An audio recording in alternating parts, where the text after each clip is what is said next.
Hello दोस्तों, आप सभी का बहुत बहुत स्वागत है हमारे YouTube channel HP knowledge for you में। बीएड एवं डीएलएड करने वाले अभ्यर्थियों को एक और मौका मिलेगा। जी हाँ दोस्तों, ओपन काउंसलिंग होना तय हो चुका है। तो कब तक होगा इस वीडियो में हम जानेंगे, जहां सभी को एक और मौका मिलने वाले हैं। एंड जो अब होगा वो अंतिम एवं फाइनल रहेगा। इसके पश्चात किसी भी तरह का कोई भी लिस्ट आपको देखने को नहीं मिलेगा। बता दें, जितने भी अभ्यर्थियों को अभी तक कोई सा भी कॉलेज अलॉट नहीं हुआ है, कोई सा भी कॉलेज में नाम नहीं आया, या फिर अगर आपका नाम किसी भी कॉलेज में आया था और आपने उसे रिजेक्ट कर दिया, तो आपको ये जो मौका है वो मिलने वाला है। तो ओपन काउंसलिंग की जो प्रक्रिया है वो होगा कि नहीं, और होगा तो कब तक होने की संभावना है, पूरी जानकारी चलिए आज हम आपको बताते हैं।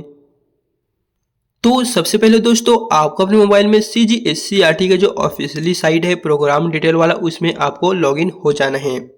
एंड यहाँ पर आप देख सकते हैं जो प्रोग्राम डिटेल है, पाठ्यक्रम विवरण है, वो आपको 3 टाइप में देखने को मिलने वाले हैं। जैसे कि फर्स्ट में है BA BEd, BSc BEd, BEd DELED, 3 option दिए गए हैं। तो जो फर्स्ट की बात करें तो ये तो 12वीं के बेसिस पे हो रहा है, तो इसमें काउंसलिंग की जो प्रक्रिया है वो होना उतना चांस नहीं है, क्योंकि बता दें ये जो है वो 12वीं के बेस पे ही हो रहा है। देन बात आती है नेक्स्ट है BEd और DELED की, तो इसमें ओपन काउंसलिंग की जो प्रक्रिया है उसकी पूरी संभावना बन रही है। तो चलिए आज हम इन्हीं के बारे में जानते हैं कि BEd एवं DELED को लेके क्या क्या हो सकता है। तो दोस्तों, उसके लिए आपको यहाँ पर राइट कॉर्नर की ओर क्लिक टू लॉगिन वाला एक सरफेस देखने को मिलेगा। सिंपली आपको इसी पे क्लिक करके आगे बढ़ जाना है।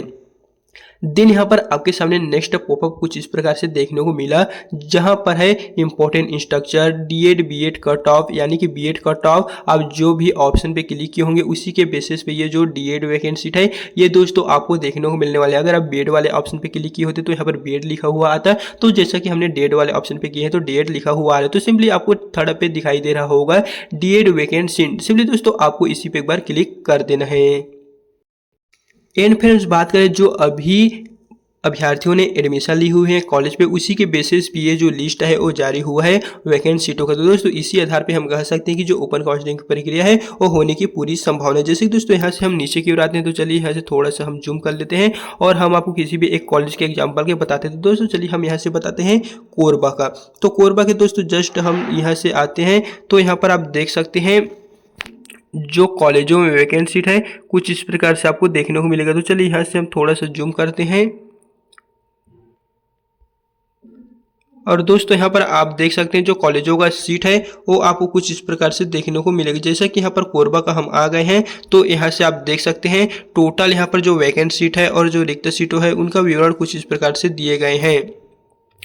एंड यह जो PDF है उसे हम अपने टेलीग्राम में प्रोवाइड कर देंगे, और टेलीग्राम का जो लिंक है वो दोस्तों हमने ऑलरेडी वीडियो के डिस्क्रिप्शन में डाल दिया है। तो यहाँ पर आप देख सकते हैं, जैसा कि यहाँ पर चलिए शुरू से ही हम आपको बताते हैं। यहाँ पर देख सकते हैं बिलासपुर जो यहाँ पर कॉलेज आप देख सकते हैं वो प्राइवेट DELED कॉलेज है, जहाँ पर अभी तक जो वैकेंट सीट बचा हुआ है वो आप देख सकते हैं सिर्फ एक ही यहाँ पर है। फिर नेक्स्ट बिलासपुर में एक और प्राइवेट कॉलेज है, वहाँ पर देख सकते हैं 8 सीटें अवेलेबल है। फिर बात करें बिलासपुर में एक और कॉलेज है जहाँ पर देख सकते हैं टोटल 16 सीट अवेलेबल है, और इस तरह देख जाए तो 16, 58 इस तरह यहाँ पर जो नंबर ऑफ सीट है टोटल सीट देखने को मिलने वाले हैं, और कितने अभ्यर्थियों ने एडमिशन लिए वो देख सकते हैं, और अभी कितना बचा हुआ है वो देख सकते हैं। तो दोस्तों बात करें यहाँ पर दुर्ग की, तो देख सकते हैं 6, 1 इस तरह बचा हुआ है। तो इतने के लिए ओपन काउंसलिंग जो प्रक्रिया है वो अपनाई जा सकती है। अगर काउंसलिंग की जो प्रक्रिया है वो फिर से करी जाए तो कम सीटें के लिए ऐसा चांस नहीं होगा। लेकिन हम बता दें अभी पूरी तरह से ओपन काउंसलिंग के बारे में निर्देश जारी नहीं हुआ है, अलग से निर्देश जारी होगा तो ही हम आपको कंफर्म मान के बता देंगे। हम जो बता रहे हैं वो एक संभावित है दोस्तों, होने की चांस है। हम इसलिए कह रहे हैं क्योंकि यहाँ पर आप देख सकते हैं जो कॉलेजों का यहाँ पर रिक्त सीट है वो कुछ इस प्रकार से बहुत ही कम यहाँ पर गया हुआ है। बहुत सारे ऐसे स्टूडेंट हैं जो एडमिशन ले लिए हैं, और यहाँ पर आप देख सकते हैं 4, 3, 2, 1 मात्र इतना ही सीटें वैकेंट बचा हुआ है। तो इतने के लिए फिर से काउंसलिंग की प्रक्रिया तो होने का चांस कम है, हालांकि हो सकता है, लेकिन यहाँ पर चांस है। इसके लिए ओपन काउंसलिंग के लिए जो प्रक्रिया है वही अपनाई जा सकती है। लेकिन दोस्तों बता दें अलग से जो नोटिस है वो जारी होने की संभावना है। एंड बता दें जितने भी अभ्यर्थियों ने काउंसलिंग किए थे और उनका नाम किसी भी लिस्ट के अंतर्गत आ गया, तो वहाँ पर देख सकते हैं उन सभी को एडमिशन के लिए यहाँ पर डेट निर्धारित किए गए हैं। उनको 6 नवंबर तक जाना होगा। उसके पश्चात जो लास्ट है अंतिम वैकेंट सीट जारी होगा वो 7/11/2025 7 नवंबर को जारी होगा। इसके पश्चात दोस्तों ये जो होगा वो अंतिम एवं फाइनल लिस्ट होगा। इसके पश्चात अगर कुछ भी आता है, जैसे कि फर्स्ट में आएगा ओपन काउंसलिंग और सेकंड में आ जाएगा फिर से काउंसलिंग, अगर बता दें फिर से काउंसलिंग की जो प्रक्रिया होगी तो वो जो होगा वो लास्ट होगा, उसके पश्चात सभी कॉलेजों का जो सीट है वो फुल हो जाएगा, क्योंकि जो बता दें 2025 है वो लगभग समाप्त हो चुका होगा। तो इस तरह कह सकते हैं कि जो यहाँ पर होगा अब ये जो इसके पश्चात 26 के पश्चात जो भी लिस्ट आएगा वो अंतिम रहेगा। अगर ओपन काउंसलिंग की प्रक्रिया होगा तो उसके तहत पूरा का पूरा जो लिस्ट है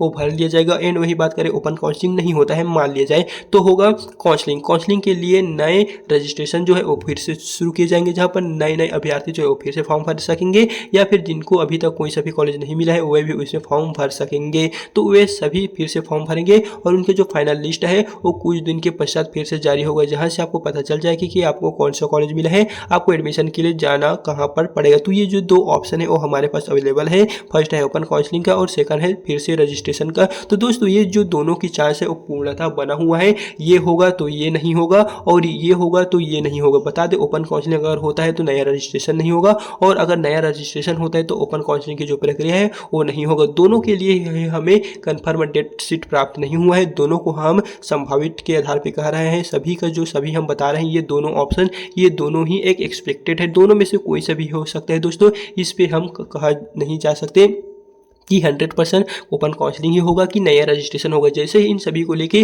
कुछ भी अपडेट जारी होता है तो हमारे चैनल के द्वारा आपको सूचित कर दिया जाएगा। तो अगर अभी तक आपने हमारे चैनल को सब्सक्राइब नहीं किए हुए तो चैनल को सब्सक्राइब करके जल्दी से रख लीजिएगा, ताकि कुछ भी अपडेट जारी होता है तो हमारे चैनल के द्वारा आप लोगों को बताया जा सके।